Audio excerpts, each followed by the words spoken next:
하나님의 말씀입니다. 할렐루야. 저는 여러분과 함께 에베소서 5장을 통하여서 하나님을 본받는 자가 되라 라는 제목으로 하나님 말씀 증거하도록 하겠습니다. 사람은 누구나 마음속에 이상형을 가지고 있습니다. 외모적으로도 이상형을 가지고 있고, 또 성격의 이상형도 있고, 또 삶의 태도에 대한 이상형도 가지고 있습니다. 그래서 우리는 저 사람처럼 되고 싶다, 저런 어른이 되고 싶다, 저런 남편, 저런 아내가 되고 싶다, 저런 신앙인이 되고 싶다, 이런 말을 합니다. 그런데 우리가 이상형을 정하면 우리의 삶의 방향이 정해진다는 겁니다. 그래서 닮고 싶은 사람이 있으면 말투가 그 사람의 말투로 바뀌게 되고, 또 우리의 선택이 바뀌게 되고, 행동이 바뀌게 되고, 삶의 가치관까지 바뀌게 된다는 겁니다. 그래서 누구를 이상형으로 삼느냐에 따라서 우리의 인생은 서서히 그 방향으로 빚어져 간다는 겁니다. 사도 바울은 우리 그리스도인들에게 오늘 권면하고 있습니다. 사랑을 받는 자녀같이 하나님을 본받는 자가 되라. 성경은 우리에게 묻습니다. 여러분의 이상형은 누구입니까? 신앙의 이상형은 사람이 아니라 바로 하나님 자신이라고 성경은 말씀하고 있습니다. 우리는 지금 대림절을 지내고 있습니다. 이 땅의 어둠을 몰아내고 빛으로 오신 예수님, 바울은 대림절을 지내고 있는 우리들에게 너희들은 더 이상 어둠의 삶을 본받지 말고 이 땅에 오신 하나님을 본받으라. 대림절을 보내면서 여러분, 우리 스스로에게 물어야 할 질문은 이것입니다. 나는 주님을 기다리면서 주님을 닮아가고 주님을 본받아 가고 있는지, 여러분, 우리 이 질문을 꼭 새기시길 바랍니다. 우리가 진정 하나님의 자녀라면 하나님을 본받아야 합니다. 그렇다면 하나님을 본받기 위해서 우리가 어떻게 해야 되는가? 오늘 본문을 통해서 살펴보길 원합니다. 먼저 하나님을 본받기 위해서는 사랑받는 자녀같이 사랑 가운데 행해야 한다는 겁니다. 사랑받는 자녀같이 사랑 가운데 행하라. 우리 본문 1절과 2절을 우리 다시 한번 더 읽어보도록 하겠습니다. 시작.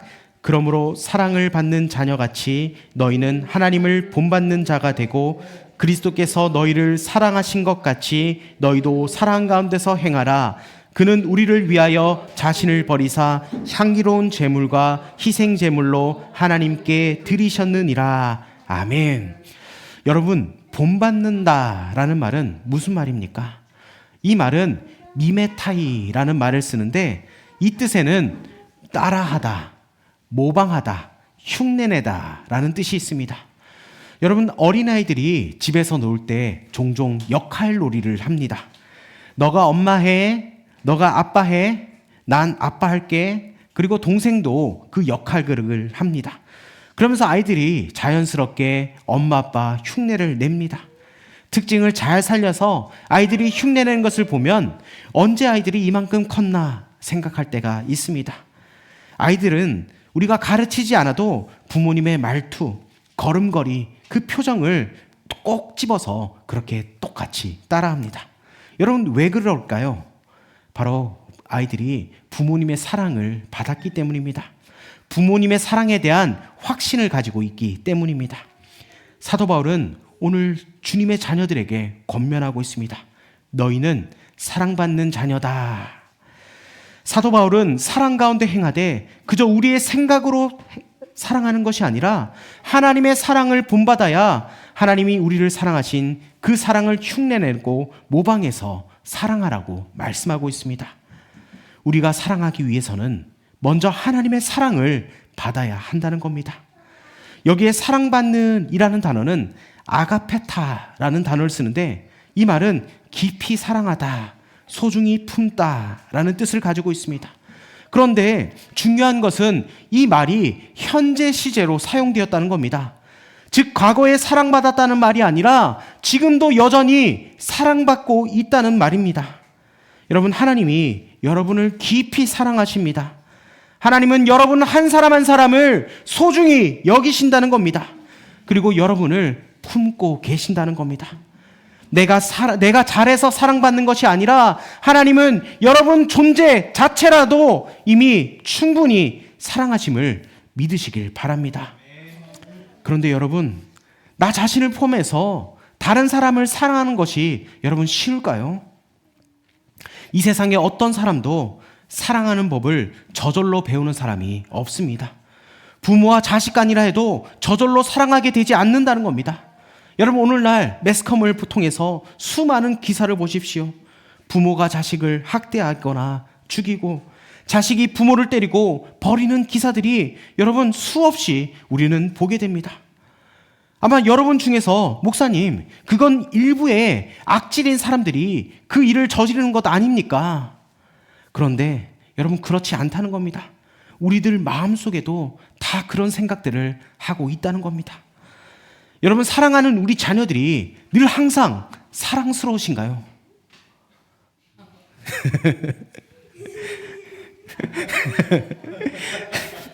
주여. 때로는 우리가 말로 표현하지 않지만 마음속으로는 미워하면서 뭐 저런 게 다 있나, 저런 게 어떻게 태어났는가, 그런 생각을 하게 됩니다. 다만 그 사람들과 차이점이 있다면 우리는 용기가 없어서 행동으로 옮기지 못할 뿐이라는 겁니다. 우리는 다 죄로 말미암아 타락한 성품을 가졌기 때문에 나 외에는 돌아보지 않는 이기적인 마음을 우리는 다 가지고 있다는 겁니다. 다시 말하면 우리는 태생적으로 누군가를 진정으로 사랑할 능력이 없는 자들이라는 겁니다. 그런데 어떻게 저절로 사랑 가운데 행할 수 있겠습니까? 방법은 하나뿐입니다. 먼저 하나님의 사랑을 받아야 한다는 겁니다. 사랑의 근원이신 하나님으로부터 우리는 사랑을 배워야 한다는 겁니다. 하나님의 사랑이 내 마음에 부어지지 않고는 우리는 절대로 다른 사람을 사랑할 수 없고 사랑 가운데 행할 수가 없다는 겁니다. 그래서 사도 바울은 이렇게 권면하고 있습니다. 그러므로 사랑을 받는 자녀같이 그리스도께서 너희를 사랑하신 것 같이 하라. 여러분, 하나님의 사랑을 충분히 받으시길 바랍니다. 우리 주님의 사랑을 로마서 5장 8절에 이렇게 표현하고 있습니다. 우리가 아직 죄인 되었을 때에 그리스도께서 우리를 위하여 죽으심으로 하나님께서 우리에 대한 자기의 사랑을 확증하셨느니라. 여러분, 우리의 어떠함으로 인해서 우리가 사랑받는 것이 아니라는 겁니다. 내가 잘해서, 내가 잘나서 하나님의 사랑을 받는 것이 아니라는 겁니다. 우리가 죄인 되었을 때에 우리를 구원하시고자 하나님께서는 자기의 독생자 예수 그리스도를 희생시키심으로 자기의 사랑을 확증시켰다고 오늘 말씀하고 있습니다. 우리는 이미 하나님의 큰 사랑을 받은 자녀입니다. 우리는 하나님의 사랑을 먼저 받지 않고는 다른 사람을 사랑할 수 없는 존재입니다. 이것을 깨닫게 하시려고 예수님은 마태복음 18장에 나오는 1만 달란트 비유를 통해서 우리에게 말씀해주고 있다는 겁니다. 어떤 사람이 큰 빚을 졌습니다. 금 1만 달란트. 오늘날 화폐 단위로 하면 몇백억이 되는 큰 액수입니다. 당시로서는 도저히 질 수 없는 빚인데 예수님은 그 금액을 말씀하셨습니다. 왜냐하면 우리 모두가 하나님 앞에 갚을 수 없는 큰 빚을 진 자라는 것을 깨닫게 하시기 위해서입니다. 그런데 주인이 그를 불쌍히 여겨서 몇백억이나 되는 그 빚을 탕감해 줬다는 겁니다. 여러분, 얼마나 큰 은혜입니까? 이에 그 사람은 그 빚을 탕감받고 나가다가 자기에게 몇백 데나리온 빚진 자를 만나게 됩니다. 몇백만 원 정도 되는 금액이죠. 이 빚을 탕감받은 자가 자기에게 빚진 사람에게 빚을 갚으라고 독촉합니다. 그러나 이 사람이 돈이 없다고 조금만 참아달라 하자 여러분, 성경에 보니까 목을 잡고 끌고 가서 감옥에 쳐넣어버립니다. 주인이 그 소식을 듣고 노발대발하면서 그를 다시 불러서 내가 너에게 수백억의 빚을 탕감해줬는데 너는 고작 몇백만 원의 빚도 탕감해줄 수 없느냐, 이렇게 책망하면서 그 사람을 감옥에 넣는 이야기가 나오고 있답니다. 그 사람은 왜 그 빚을 탕감해주지 못했을까요? 이유는 단 하나입니다. 자신이 얼마만큼의 그 빚을 주인에게 탕감받았는지 느끼지 못했다는 겁니다. 아마 믿지 못한 것 같습니다. 주인이 수백억 원을 탕감해 준다고 했을 때 그는 거짓말이라고 생각했습니다. 그 은혜가 얼마나 큰지 느껴보지 못했다는 겁니다. 그래서 그는 나가서 몇백만 원 빚진 사람을 용서하지 못했던 겁니다. 우리가 다른 누군가를 사랑하기 위해서는, 다른 누군가를 용서하기 위해서는 먼저 하나님의 사랑을 입어야 한다는 겁니다. 여러분, 우리 안에는 사랑이 없습니다. 그래서 하나님께로부터 그 사랑을 받아야만 사랑 가운데 행할 수 있다는 겁니다. 여러분, 하나님이 여러분을 얼마나 사랑한지 여러분 느끼고 계십니까? 여러분, 하나님의 사랑을, 그 폭포수와 같은, 바다 같은 주님의 그 사랑을 지금 받고 계십니까? 말로 형용할 수 없는, 찬송에 기록된 것처럼 하늘을 두루마리 삼고 바다를 먹물 삼아도 그 크신 하나님의 사랑을 여러분, 우리가 어떻게 기록할 수 있겠습니까?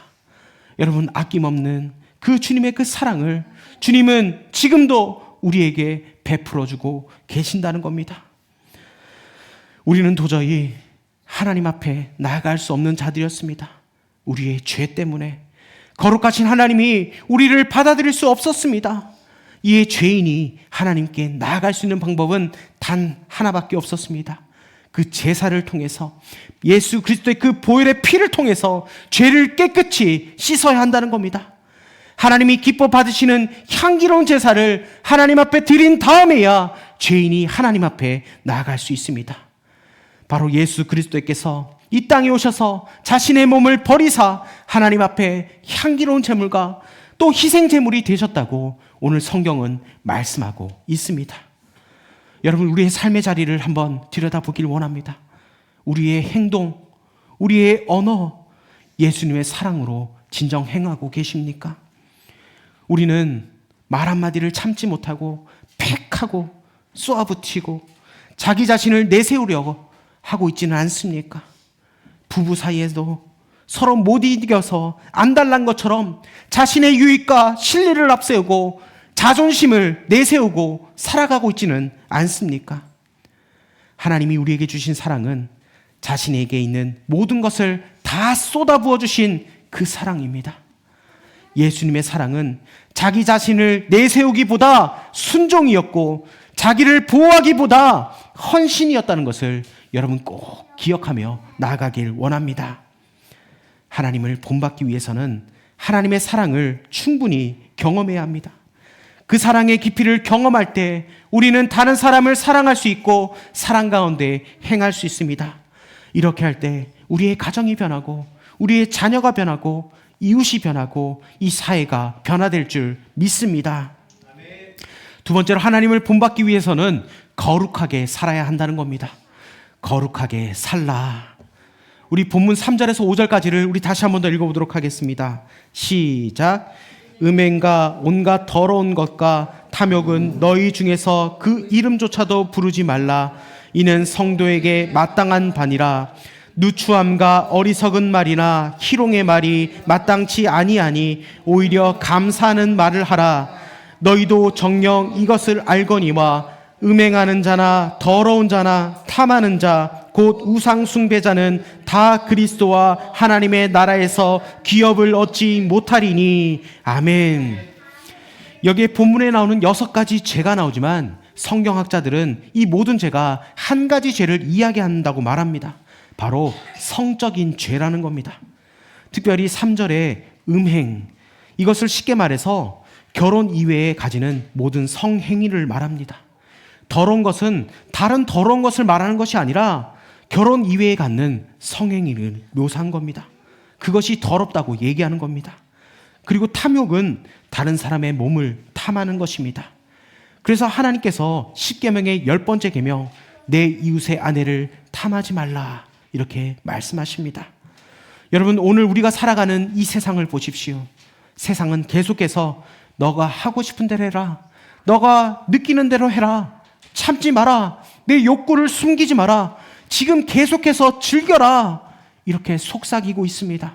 그런데 바울은 말합니다. 그것들은 이름조차도 부르지 말라.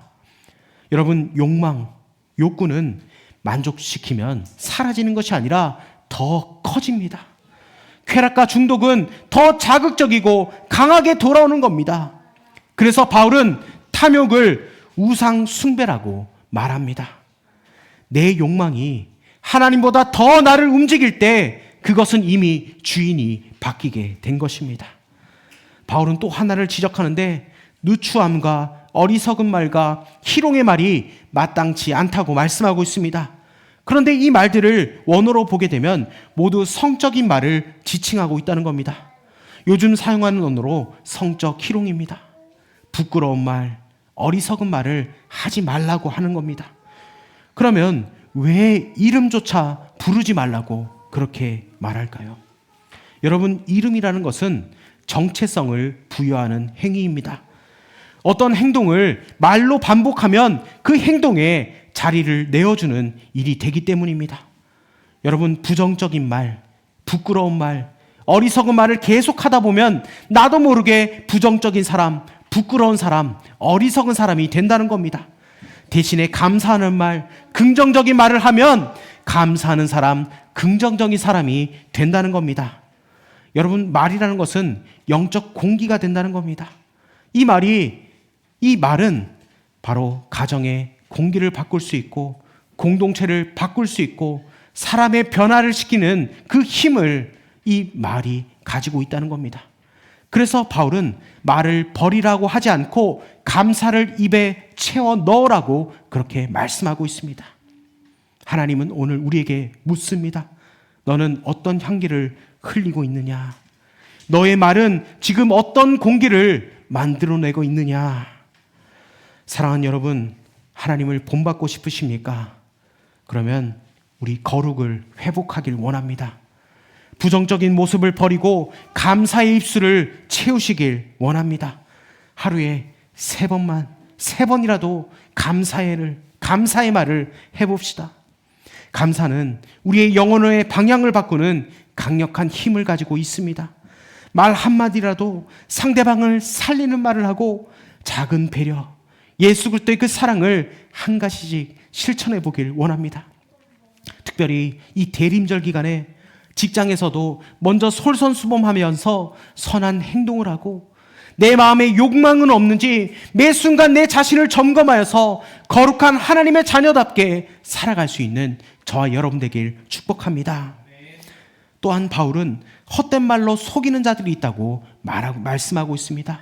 우리 본문 6절과 7절을 한번 다시 읽어보도록 하겠습니다. 시작.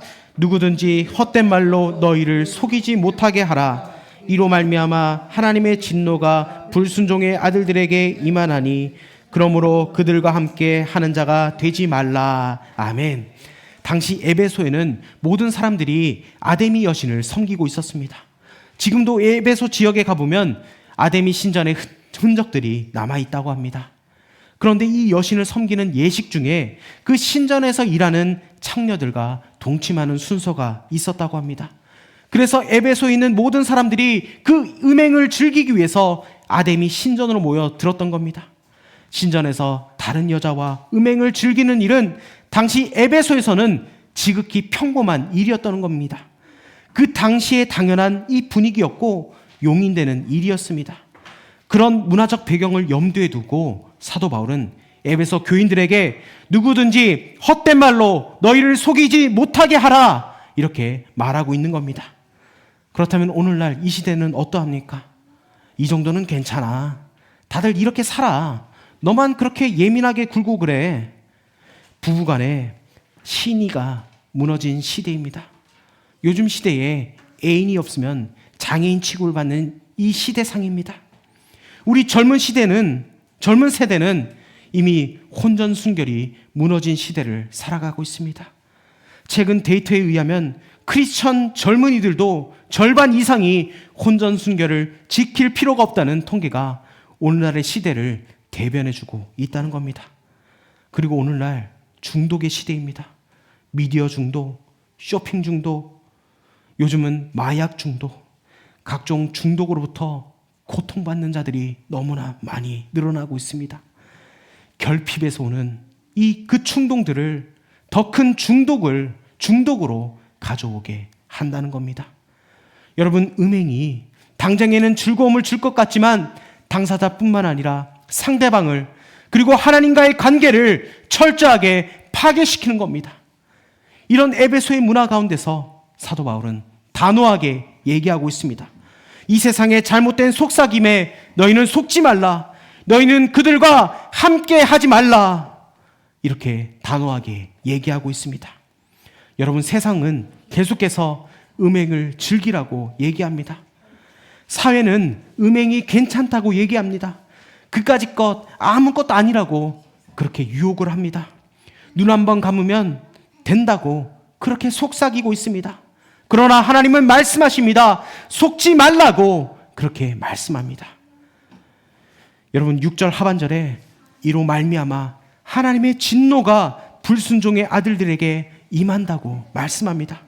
바로 음행 때문에 하나님의 진노, 하나님의 분노가 임한다고 말씀하고 있습니다. 여러분, 하나님은 모든 죄에 대해서 오래 참으셨습니다. 이 땅을 심판하기 위해 오실 주님은 아직 오시지 않았습니다.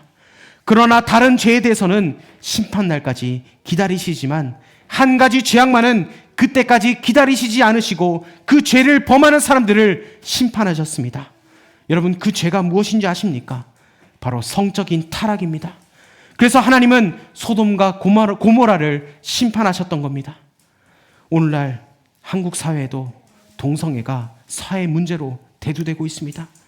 퀴어 축제라는 이름으로 길거리에서 하나님 보시기에 악한 짓을 사회가 허용하고 있습니다. 차별금지법과 동성혼도 문제가 되고 있습니다.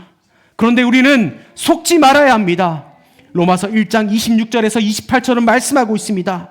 이 때문에 하나님께서 그들을 부끄러운 욕심에 내버려 두셨으니 곧 그들의 여자들도 순리대로 쓸 것을 바꾸어 영리로 쓰며 그와 같이 남자들도 순리대로 여자 쓰기를 버리고 서로를 향하여 음욕이 부릴 듯하며 남자가 남자와 더불어 부끄러운 일을 행하여 그들의 그릇 때문에 상당한 보응을 그들 자신이 받았느니라. 또한 그들이 마음에 하나님 두기를 싫어하며 하나님께서 그들을 그 상실한 마음대로 내버려 두사 합당하지 못한 일을 하게 하셨으니, 이렇게 말씀하고 있습니다. 여러분, 이런 일들이 일어나는 이유가 바로 하나님 두기를 싫어하기 때문이라고 성경은 말씀하고 있습니다. 여러분, 우리가 음행하는 죄를 범하는 그 순간 우리는 우리 안에 계신 하나님께 직접 범죄하는 그 결과를 초래한다는 겁니다. 몸 안에 죄를 범하는 겁니다. 우리는 이런 죄들을 버리고 거룩을 회복하며 나아갈 수 있는 저와 여러분 되길 원합니다. 레위기 19장 2절은 말씀합니다. 너희는 거룩하라. 이는 나 여호와 너희 하나님이 거룩함이니라. 아멘. 여러분, 거룩은 하나님의 성품입니다.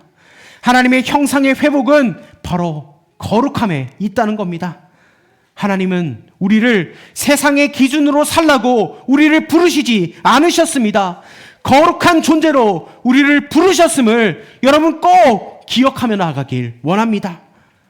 음행과 더러운 것과 탐욕과 누추함과 어리석은 말과 희롱을 버립시다.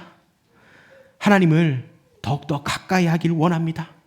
오히려 감사한 말을 하여서 거룩하신 하나님께 영광을 올려드릴 수 있는 저와 여러분 되길 주의 이름으로 축복합니다.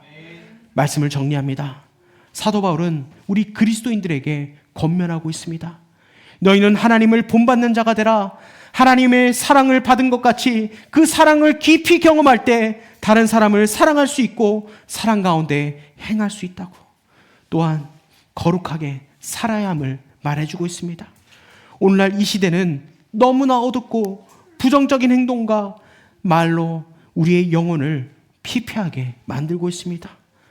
여러분, 이런 때일수록 하나님의 거룩함을 회복하여서 하나님을 본받는 주의 백성 되길 주의 이름으로 축복합니다. 우리 시간 그 마음을 가지고 이 찬양으로 주님 앞에 나아가길 원합니다.